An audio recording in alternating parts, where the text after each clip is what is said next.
Well, hello, everybody. Welcome to the show. I'm Frank. And I'm Mark. And my apologies. 2 weeks ago, we were supposed to do a show, but I'm working on another project. Unfortunately, that kind of came up, and I had to address that. It's a HBO special. Right now, it's kind of pilot. It's called The Deuce. With James Franco. I'm working on that. I'll be talking more about that because we're going to be shooting a couple more days. I'll be talking about that on our radio show. But in the meantime, Mark, you couldn't make it either for last week's show because you went to... Yeah, I went to a Comic-Con convention that came out on October 8th through the 10th. Okay. And I was fortunate enough, I kept harassing Project Triforce. It was a great convention this year. I actually cleaned up. You know, I usually try to go to these conventions because you can clean up. If you know where to look, if you know what to stake out, you could actually make a killing. Like they say, only in America. Only in America could you go to a convention and they actually give you stuff. I finally had to pay for this ticket. I paid like $180 for this ticket. Yeah. Right? It's sad because I had to go to one convention to pay like $60 to go to that convention, and then for the 3-day pass I had to pay $80 instead of the original $75, because all these scalpers buy all the tickets. Yeah, that happens with everything. Anytime you want to go to an event, as soon as the clock spins out for you to buy for the event, it's already all bought up. Yeah, it's probably bought up by Snub Hubs or any of these, I hate to say, mob organizations. I'm just saying this is my own opinion, nobody else's. We can't blame Frank for this. Nope. And they buy up all the tickets. Like I wanted to go to the Jingle Ball Z100 and all the tickets were bought up. So this is what happened with Comic-Con. It all got bought up.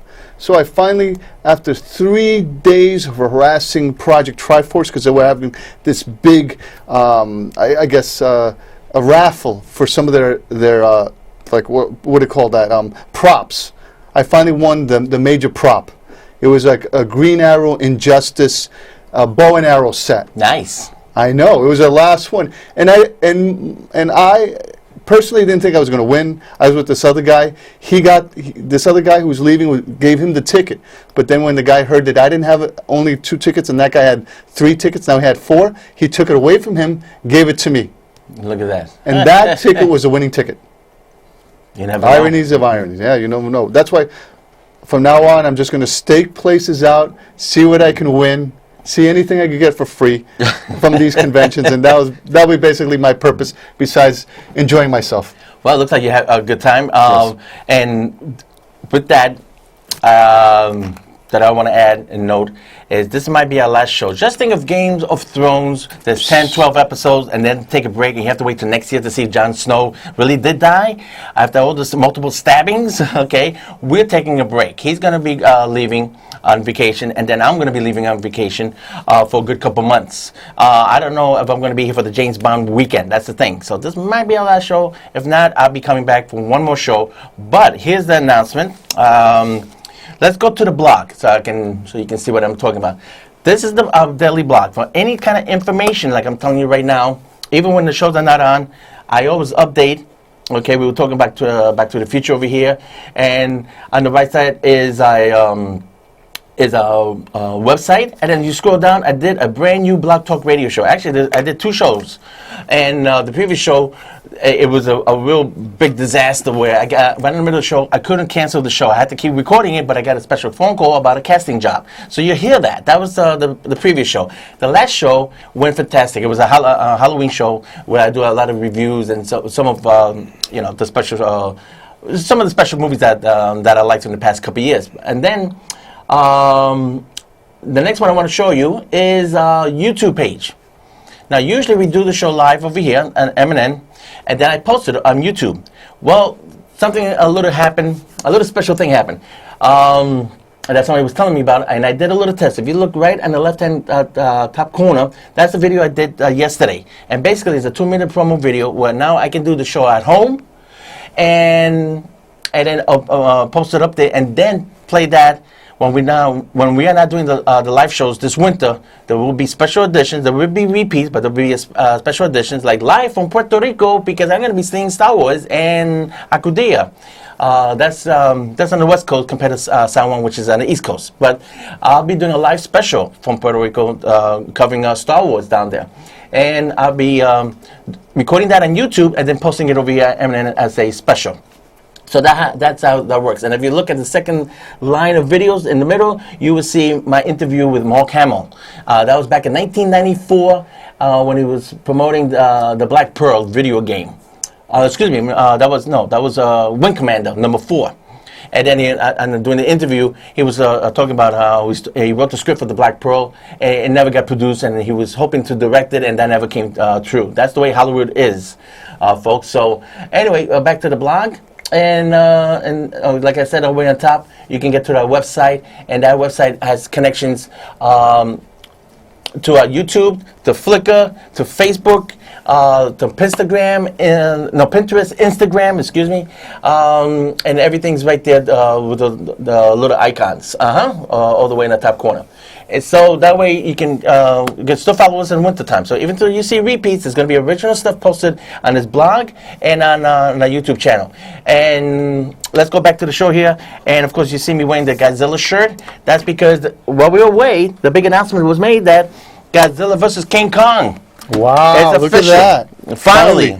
A reboot, I guess. Well, they already rebooted the franchise with the Godzilla. No, but remember how the first movie they made with King Kong versus Godzilla was so many years ago? Yeah, that was back in the 50s? 60s. The 60s. Oh, 60s. Early 60s, and it was really bad with rubber suits and everything like that. And now, because a lot of people were asking, well, if they're going to do Skull Island, King Kong, how are they going to compare the size? Well, they're going to make King Kong way bigger than Skull Island, and with that, Godzilla's going to fight King Ghidorah with Mothra and Rodan, and then finally they're going to have the big matchup with Godzilla versus King Kong. And if you go to our website again, you have a link to our Godzilla community site that I developed on Google+. You have to join Google+ to get to the community, but there's a link there, and everybody is a big Godzilla fan, and they do original drawings, stop-motion videos, and everything like that. Like I said, I was going to put... Actually, I should introduce this first. Don't forget our blog, Beware the Blob, one of my favorite old-time science fiction films. And this is getting remade by Samuel Jackson. A little Hollywood theme here. Next, what I want to say. And because I will get back to the feature first, the Rocky Horror Picture Show. I talked about this on the Black Talk Radio in the last episode. Is it going to be, I heard it's going to be rebooted. Well, guess what? Right now on BBC America is a brand new version that was done in the London stage this year, and Richard Bryan makes a cameo appearances. And so, what was his name? The English comedian Stephen Ray or something, I forgot his name. And they kind of host the London stage.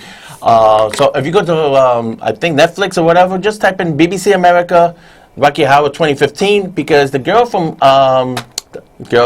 woman, from Orange is the New Black, her name, I forget her full name, Laverne, she's going to do a brand new reboot of Rocky Horror Show for 2016. She's going to be the new Frankfurter. Yeah, which kind of makes sense. It kind of fits. Okay. So good for her. Anyway, and that's the 40th anniversary. Okay. And last but not least, what's the other one? Oh, I don't have the Blu-ray, but the big prediction of Back to the Future was wrong. Cubs World Series. What happened? Yes, it was October 25th, 2015. Cubs win the World Series. Now it's going to be known. Back to the Future. Every time people are going to see that movie, they're going to say, oh yeah, that was the game that the Cubs got their ass wiped 4 games straight by the Mets. They probably knew the Mets were going to win, but they probably didn't want to say it because it would freak too many people out. Yeah. They were just like, wow, the Mets won the World Series? You know, because sometimes people say that some of these movies get hit too close to home and predict on point.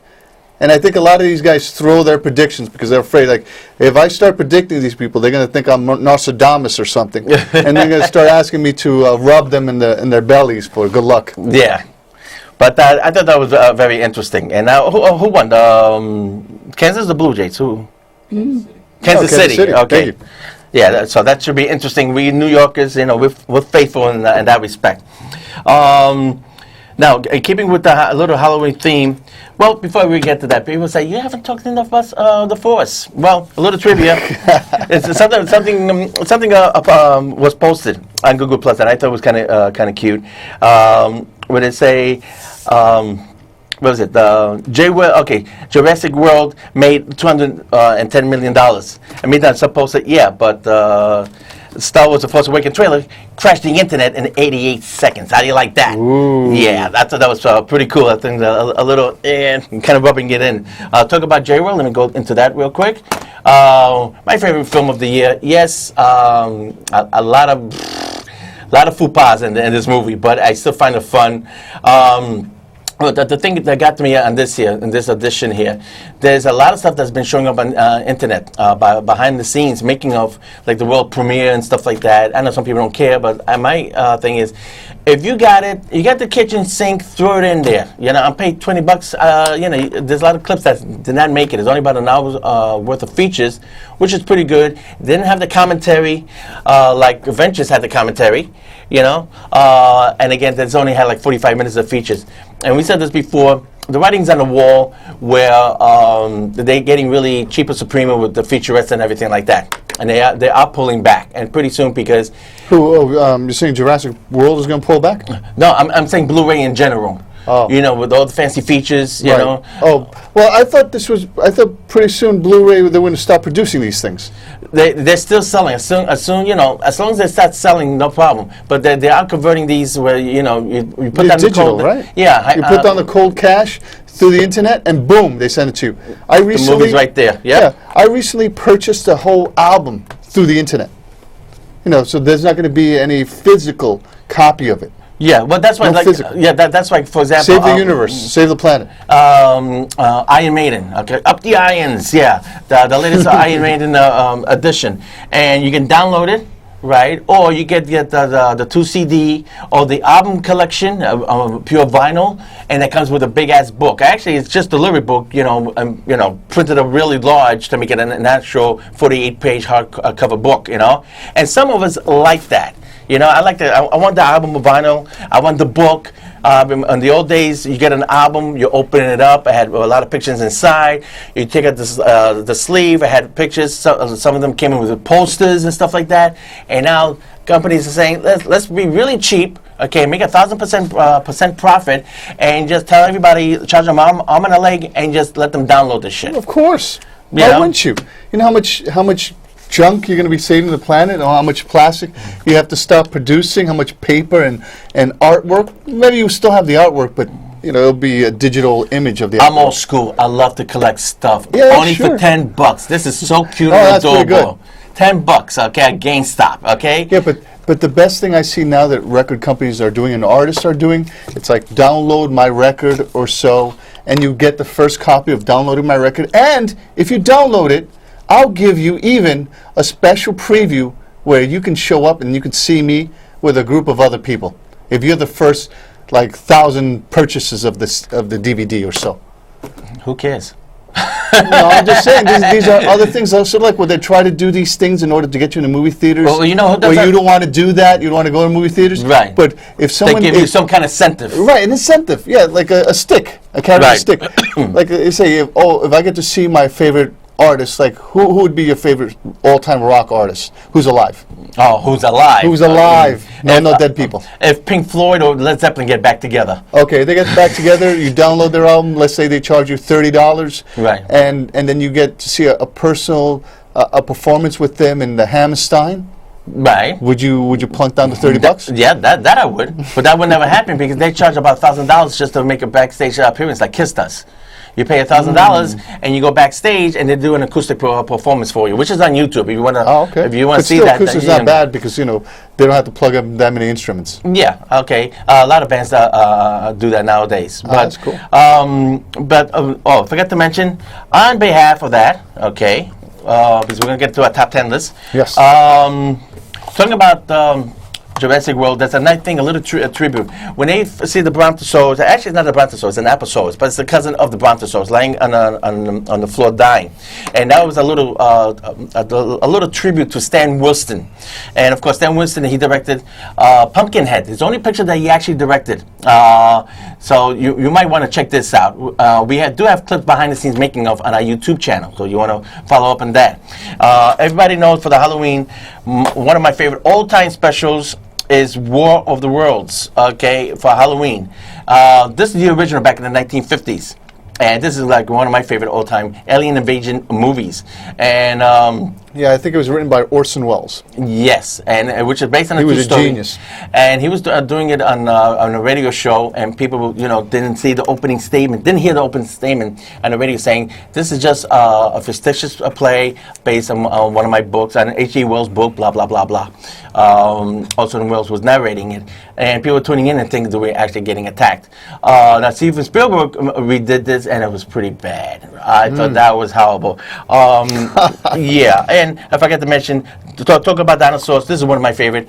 Ray Harryhausen did the effects 1 million years BC with Raquel Welch. This is a real science fiction classic, done by Hammer Productions, English Productions. They're probably best known as doing Christopher Lee, Peter Cushing, and Vincent Price horror movies. Especially Christopher Lee was doing the Dracula movies by the Hammer Films, and they did this in English production. But this is like the first time they really got the dinosaurs kind of right, thanks to Ray Harryhausen, which I happen to be a big fan of. I just want to show you that. And Raquel Welch wasn't bad to look at either. Yeah, she still looks hot for her age. I hate to say, she looks pretty damn good. When you're born with great genetics, what can you do? What are you going Great to genetics do? trumps everything almost. And here's an all-time classic. Adam Sandler got another hit. Remember, he was getting really attacked for the last couple movies, and he had to make that next Netflix deal to save his ass. Hotel Transylvania is actually a remake of Mad Monster Party, something I grew up back in the late 60s, early 70s, with the actual voice of Boris Karloff. Okay? This finally got released on Blu-ray about 2-3 years ago, and this is the original Hotel Transylvania. Right. Instead of like that other Monster Transylvania Hotel, where someone does sort of like a Boris Karloff impersonation of Dracula. Right, right. So that's another classic. Now let's see. So I want to cover that. 2 movies that people consider Halloween classics: Shining and The Exorcist. What's your take on that? Okay, let me see. Let's be honest. I was brought up in Manhattan. I considered myself a pretty shrewd character. The Exorcist. A lot of people at that time, they found it very frightening. I didn't find it that frightening. At the time in the 70s, there was a guy going around shooting people called what do you call it? The 45 caliber killer. I found that more frightening than The Exorcist. The Exorcist, when I was a kid, I saw when I was a little kid, yeah. I was laughing at that. I didn't get it. I'm like, the devil strikes up a deal to invade the body of a little girl, and this is what he does with his time? I thought it was one of the funniest comedies of all time. It's up there with Blazing Saddles. I'm sorry. Yeah, I was like saying, this is what Satan has to do, right? He's going to waste his time, going into a little girl, turning this family's life upside down, and he doesn't have nothing better to do than, why don't you go take over the world? If I was the devil's boss and I saw him do this crap, I would, pardon my French, I would say, what the heck do you think you're doing? Yeah. Huh? I'd like smack him in his head. You got nothing else better to do? Nothing better to do? Huh? Is this how you're going to take over the world, one little girl at a time? Yeah. It's ridiculous. With the animatronics of her head spinning around. Cracking up so hard on that one. When she was turning her head, the pea soup coming out. Your mother sucks in hell. That's hysterical. Come on. And people think I heard worse when I was living up in Manhattan, in New York, in the 70s. I heard worse on 42nd Street. Yeah. I heard worse in my school. Well, you know what? The whole angle of the film, if they were going after your religious beliefs. Oh my God, possession, I gotta say my prayers, and especially if you grew up Catholic or whatever, which I always thought that was nonsense. And the other film, I grew up Catholic, and I still thought it was nonsense. And I still didn't give a damn. Okay, the other picture is The Shining. Even Stephen King hated the film, and everybody swears by it. I loved it. You loved it? I'm sorry. I hated it. I loved it. I saw the Stephen King. Boring. I saw the Stephen King one that he recommended more, and I thought that was terrible. What was the other one? He called it Tommy Knocker or so, and they did it made for TV. Remember? Yeah. Okay. And that was supposed to be The Shining. Okay. Don't you remember that? I don't remember. It came on television. And they were saying Stephen King said this was more of the film I wanted to make, and it was about the guy who was going around with the mallet. Oh, that one. And the guy from Wings, he was there, and he was going around instead of the hatchet, he was using the I think it was like the wooden mallet. Yeah, I thought it was stupid. That one was stupid. I'm thinking of Tim Curry, who did the original Rocky Horror. I'm thinking of him as the clown. Was it It? No, you're thinking about It. It, that's the one. Yeah. You're talking about The Shining.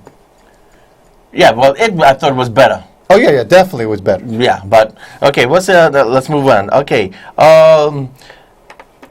for me, the best franchises will be Nightmare on Elm Street, the first couple of films after Yes. it got silly. Friday the 13th, until it went to 3D, then that kind of bombed. And the first Right. Jigsaw, then the rest of the franchise got silly. Right. I And think Halloween. You said Halloween? Yeah, Halloween also. Yeah, Halloween was Until the the best, sequels. the first one. And then It's always the first one. After the first one, it all goes downhill. and the Mask of Michael Myers was based on William Shatner. Now that's funny. Yep. Okay. Probably somebody picked the right because he was probably considered a monster back in his time. Ask George Takei. He still thinks he's a monster. Yeah, it's like George Takei. I don't know who to believe because it was a George Takei or George Sakai. I don't know who to believe. Yeah, well, he says Takai. I say Who the Takei, heck you know, knows? right. I don't know who to believe because Well, they I- said that Takai was angry with William Shatner because he didn't want him to have his own captainship. Yeah. And I thought that's ridiculous. And even William Shatner said, "This is stupid. Everything's going on the Enterprise. If you go on another ship, they're going to ignore you." Yeah. That makes some That kind of makes sense. Well, it's at who was it? Walter Koenig, who played Chekhov. He had some resentment. So did What was his Hoda. problem? You know, McCoy couldn't care less, and Nimoy. You know, they were best That's of how to friends. do it, man. That's how to You know, do it. so- And McCoy was I think out of all of them, McCoy was the best of actors in that whole TV series. Well, he was acting a lot longer than everybody else. I know. That's why he was more of a professional. Yeah, he did a lot of westerns for He about a didn't good care 10 about years. the drama. The way you tell me about this guy, he sounds great. He sounds like a complete professional. Hey, I don't take the trauma and BS. Just pay me, give me the money, pay me my money, and then Yeah. let me go on. Bitch, where's my money? There you go. There you go. There you Yep. go. Give the man his money. Okay, now let's do a box office real quick. Okay, The Martian is still #1. Yep. You saw I it. saw it. Love it. I got sucked in. Yep. I actually believe that whole thing was real. Okay, as a matter of fact, I was on a set of Born Ultimatum that was filmed down by the seaport where I live, and I got pictures of that on Flickr. You wanted to take a look at that, and if you notice a little blooper there, it's supposed to be filmed in wintertime, which it was. The chase scene was filmed in wintertime, but then there was some technical problem that had to come back in April. And if you look at that, the big chase scene in the middle of the film, and you see snow all over the place. They couldn't finish the final ending when the car flips over. They came back in April, and that's when I saw the shoot. And if you look at the scene, there's snow all over the place, and then finally when Matt Damon goes to the guy ready to shoot him, the car's upside down, there's no snow around him because that scene was done in April. Wow. Okay. It must have been a Matt Damon special gun or something. I They forget got what rid it of was. all the snow. Yeah, okay. And then that started with John Allen, who I had the pleasure to work with on The Family, which is there was already a pilot, I think we filmed episode 2. Still pretty damn good looking. John Allen, she got a show called The Family, directed by Andrew McCarthy. Also, I got a chance to work with him. And that show is going to come on in January. I'll be following up all this stuff on my Blog Talk radio show, okay? And you know where to find that because we show you the blog. Real quick, okay, Goosebumps is not doing too bad, 32 million. Last Witch Hunter, DOA at 10 million for the weekend, already they predicted. Bridge of Spies, Ooh. yeah, I said Vin Diesel should have done the Hunter. Bridge of Spies, excellent movie, but I wouldn't see it again. Once you see it, you get the drifted, been there, done it. I say, I recommend it for Netflix though. But if you're a Tom Hanks fan, then I definitely recommend the movie, but I would wait to Netflix. I hate to say this, Tom Hanks fans still exist? He still got fans out there. Wow. He still got fans. I'm shocked. Um, I'm sorry, this is just my opinion. okay, let's just go down. The Hotel Transylvania again is going to clear under 40 million. Remember, Hotel Transylvania, a rip-off of this movie. There you go. There you go. Now, this is what I want to say. Crimson Peak. In 15 days, in less than 2 weeks, Crimson Peak is already at number 8. It's not going to clear the $50 million that it costs to make. Whoa. Yeah, and believe it I or would not, think so. yeah, and what's going to happen is people are asking me, okay, Godzilla versus King Kong. Will Pacific Rim be part of that? But that's big giant creatures, right? And well, it looks like that Pacific Rim, they said it was going to go, no go, maybe, we don't know, we don't have a clue. I think we're screwed. Okay? Good job. Because Crimson Peak was supposed to break over 100 million and say, if your picture doesn't break, we're going to probably cancel all your other projects. So right now, Pacific Rim looks like it might not be made after all. What? I hope I'm wrong. They're crazy. Yeah. So People love that movie. And the funny thing is, in China, they got a thing about ghost stories. Any picture that has something about ghosts, they will automatically ban it. Really? They don't like the spirit world, huh? They don't like the spirit world, okay? As a matter of fact...